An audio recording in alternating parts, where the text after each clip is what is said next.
আসসালামু আলাইকুম রহমতুল্লাহ। আজকের এই ভিডিওতে আমি তোমাদের সাথে আলোচনা করবো তোমরা কিভাবে ইংরেজিতে 15-তে 15 পাও মেডিকেল ভর্তি পরীক্ষা। সবার আগে আলোচনা করি যে 15-তে 15 পাওয়া কি পসিবল নাকি হচ্ছে যে এমনি বলা। 15-তে 15 পাওয়া পসিবল। আমি হচ্ছে যে অল্প সময় প্রিপারেশন নিয়ে আমি 12-13 মতো পেয়েছিলাম। তো আমি কি ভুল করেছিলাম, কেন আমি 15-তে 15 পাই নাই সেটাও বলবো, এবং হচ্ছে তোমরা কিভাবে কি কি গাইডলাইন ফলো করলে 15 আউট অফ 15 তুলতে পারবা সেটা আমরা এই ভিডিওতে তোমাদের সাথে আলোচনা করবো ইনশাল্লাহ। তো তোমরা একদম অল্প ডিউরেশনের ভিডিও হবে, 6 থেকে 7 মিনিটের বেশি হবেই না ইনশাল্লাহ। তো এই ভিডিওতে তোমরা একদম শুরু থেকে শেষ পর্যন্ত দেখো এবং এই গাইডলাইন গুলো ফলো করো ইনশাল্লাহ, তাহলে তোমরা অবশ্যই মেডিকেল ভর্তি পরীক্ষায় ইংলিশে খুব ভালো করতে পারবা ইনশাল্লাহ। তো বেশি কথা না বাড়ি আমরা ভিডিওতে চলে যাই। সবার প্রথমে যেটা সেটা হচ্ছে তুমি মেডিকেল ইংলিশের জন্য কি কি বই পড়বা, কি কি বই। সবার আগে হচ্ছে যে কি কি বই পড়বা, কি কি বই, এটা হচ্ছে সবার ফার্স্ট কোশ্চেন এবং এটার আনসার আমি সবার প্রথমেই দিয়ে দিচ্ছি। বই দুইটা পড়বা, এক হচ্ছে যে কি, এক হচ্ছে apex for medical admission, apex for medical admission test MAT, এবং হচ্ছে তোমার মাস্টার ইংলিশ, যে কোনো প্রতিযোগিতামূলক পরীক্ষার জন্য মাস্টার ইংলিশ। হ্যাঁ, এই দুইটা বই। এখন তোমরা বইয়ে দুইটাই শেষ, বইয়ের বাইরে কোনো বই লাগবে না। এর পাশাপাশি তোমার যদি অফলাইন কোনো কোচিং এ ভর্তি হয়ে থাকার কারণে তোমার হচ্ছে কোনো যদি বই থাকে সেটা হচ্ছে থার্ড লাইনে পড়বা, সেটা হচ্ছে থার্ড লাইন। ঠিক আছে, ফার্স্ট লাইন হচ্ছে যে দুইটা। এখন এইগুলোর মধ্যে সিকোয়েন্স কেমন হবে, এগুলো সবার প্রথমে তুমি পড়বে হচ্ছে মাস্টার ইংলিশ, সবার প্রথমে মাস্টার ইংলিশ, তারপর হচ্ছে apex English for medical admission test. Apex এর অনেকগুলো সিরিজ আছে, মেডিকেল অ্যাডমিশন টেস্টের জন্য যেটা সেটা পড়বা। এবং থার্ড ইনলি আসতেছে তোমার কোচিং সেন্টারে যদি কোনো বই থাকে তাহলে থাকলে, বা ক্লাসে ওনারা যা প্র্যাকটিস করবে তা পড়লেই এনাফ। ওইটা না পড়লেও কোনো সমস্যা হবে না ইনশাল্লাহ, যদি তুমি এই দুইটা বই বুঝে বুঝে পড়ো। এখন কারো যদি গ্রামার নিয়ে একটু ভয় টয় থাকে, কোনো প্রবলেম থাকে, অনেকগুলো টপিকে হয়তো উইকনেস থাকতে পারে, এটা থাকতেই পারে, এটা নর্মাল, এটা নিয়ে হচ্ছে ভালো করা যাবে। তাদের ক্ষেত্রে সমাধান কি, তাদের ক্ষেত্রে সমাধান হচ্ছে ক্লাস করা। যেমন আমরা আমাদের ক্লাসগুলোতে আমরা একদম বেসিক কনসেপ্ট সহ ক্লিয়ার করি এবং এক্সাম্পল দিয়ে দিয়ে ক্লাস করাই। তো এই দুইটা বইকে বেসিস করে আমাদের ক্লাসগুলো, কারণ এই দুইটা বই এমন বই যে তোমার এখান থেকে তোমার 15 আউট অফ 15 কমন পড়বে, তোমার একদম কমন পড়বে।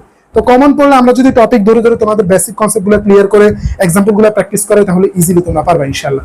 তো এটা কাদের জন্য, যাদের মনে হয়, যাদের একটু ভয় লাগতেছে যে পারবো কিনা নিজে নিজে পড়ে, তাদের জন্য। যারা নিজে পড়ে পারবা, দ্যাটস এনাফ, লাগবে না। ঠিক আছে, আমাদের ক্লাসও করা লাগবে না, তোমরা easily you can go on. আর যাদের ক্ষেত্রে প্রবলেম হওয়ার পসিবিলিটি আছে, যাদের একটু ভয় পাচ্ছ, যাদের উইকনেস আছে, তাদের ক্ষেত্রে বলবো আমাদের ক্লাসগুলো ফলো করার জন্য।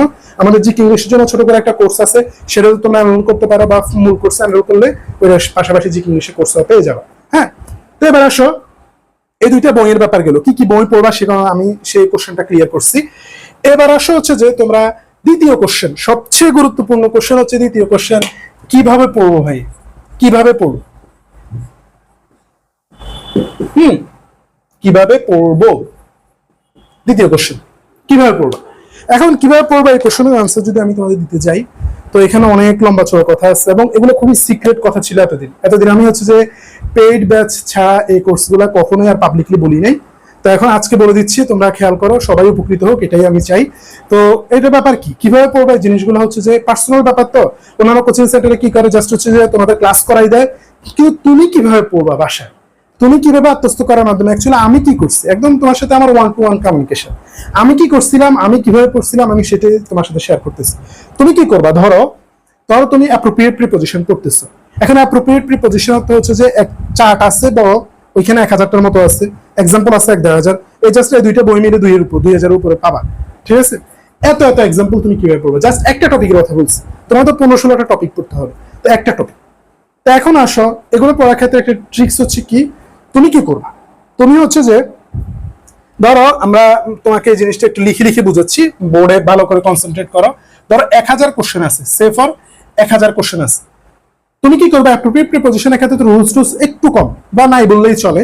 তো তুমি কি করবা, 1000টা প্রথম দফে যখন পড়তেছো, পড়ার সময় দেখবা যে এই যে এত বছর তুমি পড়ে আসতেছো, অনেকগুলো তোমার কাছে কমন। হ্যাঁ, ওই কমন অ্যাবাইড বাই, তারপর হচ্ছে অ্যাকাস্টম টু, এরকম করে অনেকগুলো দেখবা যে তোমার জন্য কমন, তুমি পারো সেগুলা। তো যেগুলো পারো সেগুলো তো তোমার দ্বিতীয়বার তৃতীয়বার রিভাইজ করার প্রয়োজন, মানে এরকম যেগুলো তোমার মনে হবে যে এটা আর কখনোই যদি আমি না শুনি, কখনোই না পড়ি, তাও আমি পারবো।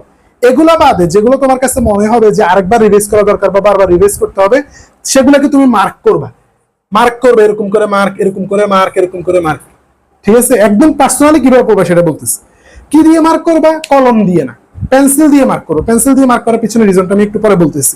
তাহলে এরকম করে করে তুমি কোন কোশ্চেনগুলো মার্ক করবা, ওইগুলো মার্ক করবা যেগুলো তোমার মনে হয় যে তুমি আবার রিভাইজ করা লাগবে, সেই কোশ্চেনগুলো।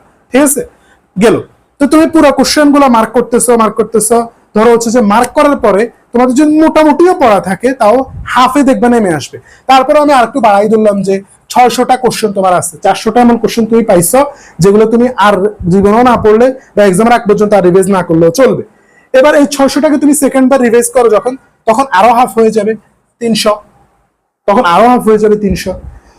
এরপরে তুমি যদি আরেকবার রিভাইজ করো আলটিমেটলি চলে আসবে 150 থেকে 200-র মধ্যে। ধরলাম 150-150-র মধ্যে চলে আসবে, শেষ। 150 এরকম কোশ্চেন থাকবে যেগুলো তুমি পরীক্ষার এক সপ্তাহ আগেও রিভাইজ করার সময় অ্যাপ্রোপ্রিয়েট প্রিপোজিশন 150টা ইজিলি পড়তে পারো। কতক্ষণ লাগে? 150টা অ্যাপ্রোপ্রিয়েট প্রিপোজিশন পড়তে 30-40 মিনিট লাগে। তুমি পরীক্ষার আগের এক সপ্তাহ যখন রিভাইজ করবে তখনও পড়ে ফেলতে পারো। এভাবে যদি তুমি প্রত্যেকটা টপিক অ্যাপ্রোচ করো যেগুলো মুখস্থ টাইপের সেগুলো, আবার যেগুলো ধরো হচ্ছে কনসেপচুয়াল সেগুলো তুমি ক্লাস করে তোমার কনসেপ্ট ক্লিয়ার, তারপরে সেগুলো আবার তখন এটা অ্যাপ্লাই হবে। এই সেম রুল অ্যাপ্লাই হবে ওইগুলোর ক্ষেত্রে। প্রথমে ক্লাস কনসেপ্ট ক্লিয়ার, তারপর হচ্ছে প্র্যাকটিসের ক্ষেত্রে এই সেম রুল। তো এভাবে করে করে তুমি ওই 5000 কোশ্চেনকে নিয়ে আসবা 500-তে, 1000 কোশ্চেনকে নিয়ে আসবা 100-তে।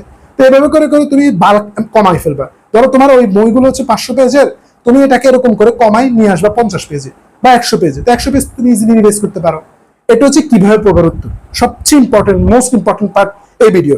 এখন আসো, ঠিক আছে, আপনি বললেন যে কি কি বই পড়বো, বুঝলাম, কিভাবে পড়বো সেটাও বুঝাই দিলেন। এখন হচ্ছে যে কি পড়বো, আরেকটা গুরুত্বপূর্ণ কোশ্চেন, খুবই চমকপ্রদ কোশ্চেন, যে কি পড়বো, বুঝলাম, কোন কোন টপিক পড়বো সেটা তো আমি বুঝতেছি না, কি পড়বো। হ্যাঁ, তো কি পড়বো, খুব সুন্দর ভালো কোশ্চেন। এটা হচ্ছে যে এটার জন্য কি করতে হবে, এটার জন্য হচ্ছে গত 20 থেকে 25 বছরের কোশ্চেন অ্যানালাইসিস করতে হবে। তো 20 থেকে 25 বছরের কোশ্চেন অ্যানালাইসিস করলে তুমি কি বুঝবা যে আসলে মেডিকেল ভর্তি পরীক্ষায় কোন কোন টপিকগুলো থেকে কোশ্চেন আসে। ঠিক আছে, তখন তুমি দেখবে যে কিছু কিছু টপিক একদম মিসই যায় না, প্রত্যেকবার একটা দুইটা কোশ্চেন থাকে এরকম কিছু টপিক। আবার কিছু কিছু টপিক 2-1 বছর পরে আসে, আবার 2-1 বছর নাই, এরকম। তা আমরা গত 20-25 বছর কোশ্চেন, এখন এটা ক্ষেত্রে দুইটা অ্যাপ্রোচ। এক হচ্ছে তুমি অ্যানালাইসিস করো, ভালো, তুমি হচ্ছে গত 20 বছর কোশ্চেন মেডিকেল অ্যাডমিশন লিস্টে আসা ইংলিশে কোশ্চেন অ্যানালাইসিস করে ফেলো, অ্যানালাইসিস করে একটা টপিক লিস্ট বানাই ফেলো, সেটা তুমি করতে পারো। এখন তোমাদের মধ্যে কেউ বলবে না ভাই আমার এত টাইম নেই বা আমি পারবো না, আপনি করে দেন। তা আমি করে ফেলছি অলরেডি, গত 4-5 বছর থেকে আমার পেইড ব্যাচের স্টুডেন্টকে দিয়ে আসতেছি, এখন তোমাদেরকে দিব। তবে এবার তোমাদেরকে ফ্রিতেই দিব ইনশাআল্লাহ। ঠিক আছে, ফ্রিতেই তোমাদের আমি এই ভিডিওটা প্রোভাইড করবো। এটার জন্য হচ্ছে যে আমাদের ফেসবুক গ্রুপে জয়েন হয়ে যাবে তোমরা, এবং হচ্ছে আমাদের টেলিগ্রাম চ্যানেলে ওইগুলোতে পেয়ে যাবে ইনশাআল্লাহ। তাও যদি না পাও, আমাদের দুর্নিবার প্রাইভেট কেয়ার যে পেজ আছে, ফেসবুক পেজ, ওই তোমরা সার্চ করলে পেয়ে যাবে। ভাই আমরা এই ভিডিওর তোমার ডেসক্রিপশন এবং হচ্ছে কমেন্ট বক্সে দিয়ে দিব, সেখানে গিয়ে তোমরা আমাদেরকে ইনবক্স করলেই পেয়ে যাবে ইনশাআল্লাহ। আর আমাদের হোয়াটসঅ্যাপ নাম্বারও দিয়ে দিব, কেউ যদি আমাদের কোর্স এনরোল করতে চাও যোগাযোগ করতে পারো। শর্ট কোর্স আর কি, যে ইংলিশে শর্ট কোর্স বা ফুল কোর্স, যে তোমাদের ইচ্ছা প্রয়োজন মনে করলে। এবার আসা হচ্ছে যে কি পড়লাম, তো আমি তোমাদের বললাম কি গত 20 থেকে 25 বছরের যে কোশ্চেন আছে সেগুলো আমরা অ্যানালাইসিস করে একটা টপিক লিস্ট বানাইছি 15 থেকে 16টা। এই টপিকগুলোর বাইরে কখনো কোশ্চেন আসেও নাই, ইনশাআল্লাহ সামনেও আসবে না। এটা আমি বানাইছিলাম যে আমার সময় 4-5 বছর আগে, তখন থেকে শুরু করে অনেকগুলো সেশনে পরীক্ষা হয়ে গেছে। এখন পর্যন্ত তোমার, এখন ফাইনাল ইয়ার আমি বুঝতেছি, এখন পর্যন্ত হচ্ছে যে এগুলোর বাইরে কোশ্চেন আসে নাই। তো তোমাদের সময় সামনে আসবে না ইনশাআল্লাহ। ওই টপিকগুলোর লিস্ট আমি তোমাদেরকে দিয়ে দিব, তোমরা আমাদের গ্রুপে পেয়ে যাবে। না পেলে বললাম আমি নক করার জন্য, নক করলে আমি তোমাদেরকে দিয়ে দিব ইনশাআল্লাহ। তো তোমরা যদি, আমি তোমাদের যে বইগুলো পড়তে বলছি তোমরা যদি সেই বইগুলো পড়ো, আমি তোমাদের যেভাবে পড়তে বলছি তোমরা যদি সেভাবে পড়ো, এবং আমি তোমাদের যে টপিকগুলো প্রোভাইড করবো ওইগুলো যদি পড়ো, তাহলে পরীক্ষার পরে ইনশাআল্লাহ আমি আশা করতেছি যারা এই 3টে স্টেপ ফলো করবে তারা পরীক্ষার সাথে আমার সাথে যোগাযোগ করে ধন্যবাদ দিবে। আমি এটা জানি, এটার ব্যাপারে আমি আত্মবিশ্বাসী, কনফার্ম ইনশাআল্লাহ। আর যাদের মনে হয় যে ইংলিশ নিয়ে একটু উইক আছে, কনসেপ্টে একটু উইক বা একটু ভয় পাচ্ছ, তারা আমাদের সাথে যোগাযোগ করতে পারে। একদম কম কোর্স ফিতে আমরা হচ্ছে যে তোমাদের জন্য একটা মাইক্রো কোর্স লঞ্চ করছি জিকে ইংলিশের জন্য। তোমরা জিকে ইংলিশের পাশাপাশি এখানে পার্সোনাল মেন্টরশিপও পেয়ে যাবে। এই কোর্স এনরোল করতে পারবে, আমাদের ফুল কোর্সের সাথে এগুলা অ্যাটাচড আছে, ফুল কোর্সও এনরোল করতে পারো। তো যারা আগ্রহী, যাদের প্রবলেম মনে হয়, দেখো সবাইকে আমি বলতেছি না, যে মনে হয় যে তার একটু হেল্প প্রয়োজন, হেল্প করার জন্য আমরা আছি। যার মনে হয় না, আপনি জাস্ট আমাকে ইনস্ট্রাকশন ফলো করবো, তাও কোনো সমস্যা নেই। ঠিক আছে, ওকে, আসসালামু আলাইকুম।